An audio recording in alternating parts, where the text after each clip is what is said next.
100 years ago, in 1926, a visionary educator named Carter G. Woodson established Negro History Week.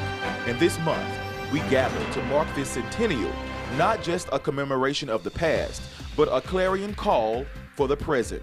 Woodson understood something fundamental that many still refuse to grasp, that without ownership of our narrative, we surrender our future to those who would diminish us. See, if a race has no history, he wrote, it becomes a race of people with no history in the mind of the world. See, those words ring with prophetic urgency today. The grandson of enslaved people, Woodson earned his doctorate from Harvard and became a prolific scholar. But his true genius was democratizing history, believing that historical knowledge belonged not just in elite universities, but in your churches and your schools, in the hands of everyday people, hungry to understand their own history. From that single week in 1926, Black History Month has blossomed into an international observance across schools and universities and homes and communities. The accomplishments and resilience of African Americans are celebrated. We have moved from seeking recognition to demanding representation. Yet the work Woodson began is not complete though. In too many classrooms, Black history remains confined to a month rather than woven throughout the curriculum. And now, in 2026, we face a new, urgent threat. The current administration is actively working to erase Black history from our schools and public consciousness. We are now witnessing attempts to dismantle curricula that teach the full truth of the American experience, the realities of slavery, segregation, systematic racism.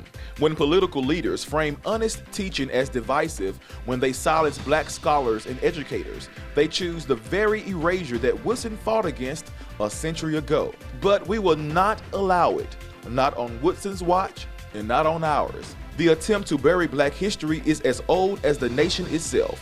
What is different now is that we have tools, the knowledge, and the collective will to resist. We have 100 years of the movement Woodson started.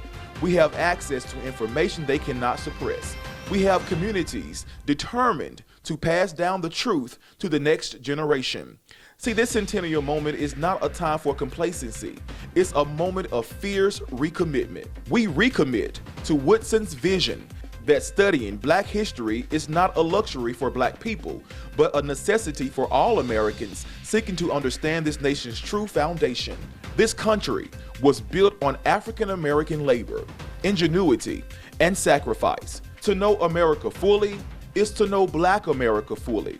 We recommit to excavating the stories still waiting to be told, the inventors, the freedom fighters whose names we have yet to learn, the ordinary people who did extraordinary things. We recommit to ensuring that this work extends far beyond February. The true honoring of Woodson's legacy means making Black history a constant, living presence in our education, our institutions, our consciousness, especially now when forces seek to diminish it.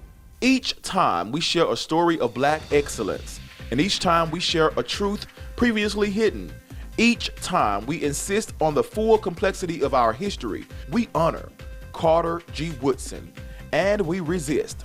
The great work continues. Our history is not past tense. It is present. It is urgent.